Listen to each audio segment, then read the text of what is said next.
Hi అండి. Welcome back to my channel Chandana Kutti. Monday వచ్చింది. మన మార్నింగ్ రొటీన్ స్టార్ట్ అయిపోతుంది కదండి. టిఫిన్, వంటలు అన్నీ స్టార్ట్ చేయాలి. ఇంకా ఈ టిఫిన్ ఏంటంటే ఈరోజు ఇడ్లీ చేశానండి. నిన్న సండే కాబట్టి ఇడ్లీ దోశ బ్యాటర్స్ వేసేసుకున్నాము.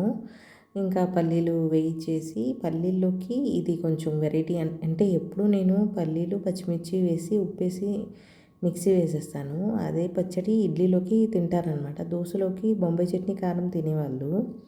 కానీ ఇప్పుడు 2 చేసే టైం అప్పుడప్పుడు ఉండదు కదండి మనకి. సో ఈ ఒక్క చట్నీ చేసి పెడితే రెండిటికి చాలా బాగుంటుంది అండ్ ఇష్టంగా కూడా తింటున్నారు పిల్లలు. ఇప్పుడు పల్లీలు సగం వేగిన తర్వాత పచ్చిమిరపకాయలు, ఉల్లిపాయ, టమోటా, వెల్లుల్లిపాయ వేసి కొంచెం చింతపండు వేసి వేయించి ఉప్పేసి మిక్సీ ఆడించడమే అండి. చాలా బాగుంది ఈ పచ్చడి. ఈ పచ్చడి ఏంటంటే రాయలసీమ సైడ్లో రాగి ముద్దలో కూడా తింటుంటారండి. నేను చూశాను.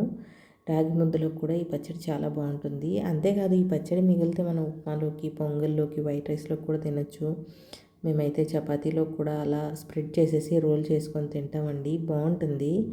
ఒకసారి ట్రై చేయండి. ఇడ్లీ దోశ బ్యాటర్స్ గురించి కూడా ఒక వీడియో తీసినట్టున్నానండి. అది నాకు గుర్తులేదు, అది డిలీట్ అయిపోయిందో ఉందో నాకు గుర్తులేదు. ఒకవేళ ఉంటే అది బ్యాటర్స్ కొలత అంతా మీకు చూపిస్తాను. చట్నీ అయిపోయింది. ఇడ్లీ చూడండి ఎంత సాఫ్ట్గా వచ్చిందో. చాలా బాగా వచ్చిందండి idli and chutney. Thank you అండి.